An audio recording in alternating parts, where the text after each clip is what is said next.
What's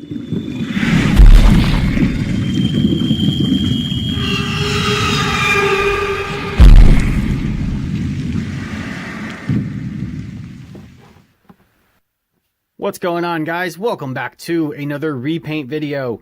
In the video today, I'm not going to be fully repainting this T-Rex. What I'm going to be doing is enhancing some of the features that are already on it.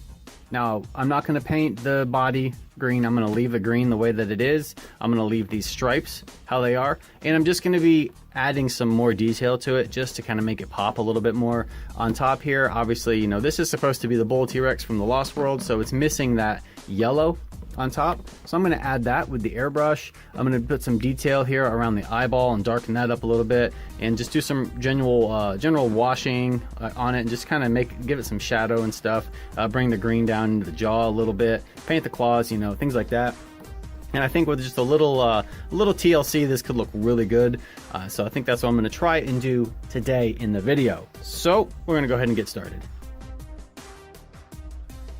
Alright, so I'm going to start off by taking the T-Rex completely apart. I have not put the tail in yet, so it makes it a little bit easier to warm up all the joints on the inside and just crack it open real gently. I ran the hairdryer up and down both of the sides here, and it just kind of softens up all those little pegs on the inside, and it helps it pop open a little bit easier. And it's really just held together on the inside. All the little joints are held together with little screws, and so I'll just take those out. It's really just going to make this whole painting process a whole lot easier, because all the articulation joints on this T-Rex are really difficult to paint around. Sometimes they can have a tendency to scrape the paint right off, so just disassembling the entire thing will just make it a whole lot easier. Plus you get to see what it looks like on the inside, so it's kind of cool. So I'm going to start off here with the head, and I've got a little bit of dark green, and I'm going to just start layering some dark green around the eye in the head area, just to kind of give it a little bit more life, because I feel like it is lacking that dark eye socket like it has in the film. And now I've covered up the inside of the mouth because I don't want to get too much overspray on it with a piece of paper towel. And I'm just going to start building up some green here on the bottom part of the jaw. Now I'm taking some yellow ochre, and I'm going to put it on the these little snout area right here. I'm going to cover up the black stripes that Mattel had put on, because they kind of look out of place, and I'll put my own stripes on later on. But this is just Createx transparent yellow ochre from the Wicked Colors line. Now I'm doing the same thing on the back of the head here. I'm just building it up. I'm covering up all the black spots just a little bit, and then I'm going to go back over with the airbrush and bring them back up out again. But I'm just basically going over the entire back section here and building up that yellow that the bull T-Rex has. A couple thin coats, and I'm drying it with the hairdryer in between, just to kind of help speed this process up a little bit. Now the tail comes in the box, and it's just green. It has no paint on it at all, and that's just not right, so I'm going to remedy that right now, going over the top of it with that yellow ochre, and doing a couple coats of it and drying it in between with the hairdryer. Now I'm taking a mix of paint here. This is white, tan, and a little bit of light green to match that belly color on the bottom of it, to finish it off where they left off on the factory. And then, of course, like I said, the tail had no paint on it at all, so I have to do it on the bottom of the tail as well. And the back of the legs, of course, had no paint on them either, so I'm going to do a layer of this on the back part of the legs and blend it up in with the body, and then go back in later with some green and kind of blend it and tie it all together. This is where disassembling the T-Rex really comes in handy, because you're able to get all these different angles and the body's not in the way. So,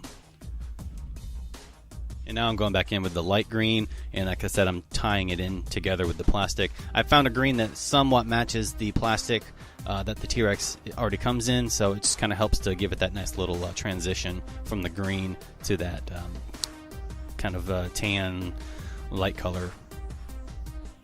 Same thing here with the green, just kind of tying everything together. Fortunately, the green plastic that the T-Rex comes in is really nice to work with, and you don't have to repaint the entire thing, so it does save a lot of time not having to repaint the entire T-Rex. Here I'm going in with a little bit of darker green, and I'm adding some just little green dots all over the body just to kind of give it some pattern and some kind of design, you know, and give it some depth.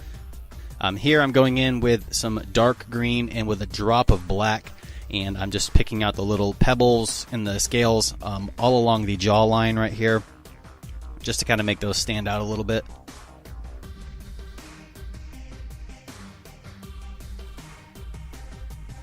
So now I'm going in with a very thin mix of sepia and a tiny, tiny drop of black.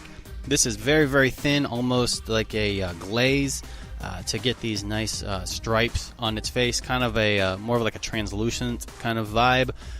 But you got, when you're doing stripes like this, you want to get them real thin at the tip. You want to make sure that your paint is thin, that it flows good on the model. So always remember to thin whatever it is that you're putting down on the model. Thin it down, because it'll really make your life a whole lot easier when it comes to doing stripes like this. Even if it looks like it's not a lot, you know, do a few coats of it, you know, but keep it nice and thin. It will literally be the greatest thing that you will ever do when it comes to repainting. It'll help out a whole lot. So the head is looking really good. I'm very pleased the way that it's turning out. I am going to add a few more details off camera, like a few more washes and just some pebbling and stuff like that. And I'm also going to take my Dremel tool and cut in these scars on the right side of the face. But again, I will do that off camera just because I have to get really close to it, and it's kind of hard to get the camera in there to film it. But you get the general idea of what to do. Now I'm going to finish off this thing by doing the tail. I'm going to lay the stripes down on it. And then I'll go back in with some of the dark green and blend it all together, tie it all together, add the little green dots, you know, make it look all cool. And then put it all back together, and then this thing is done. So, of course, you know, no Bull T-Rex repaint would be complete without a custom Eddie Carr action figure to rip in half, and I have made one just for this video. He is actually a kit-bashed figure made from the legs of the Raptor trainer Owen. His upper torso is the torso of Han Solo, and his face is actually the Phantom Menace Obi-Wan Kenobi head, because they really don't make a whole lot of balding middle-aged guy action figures, so I kind of had to work with what I had. But I painted him to look as close as I could to the Eddie Carr from the Lost World movie, and I think it turned out really great. So I hope you guys enjoy the photos here at the end. And remember, for more Jurassic Park related content, you guys know where to find me. Links will be in the description box below. You guys enjoy the rest of the video, and I will see you next time. Take care.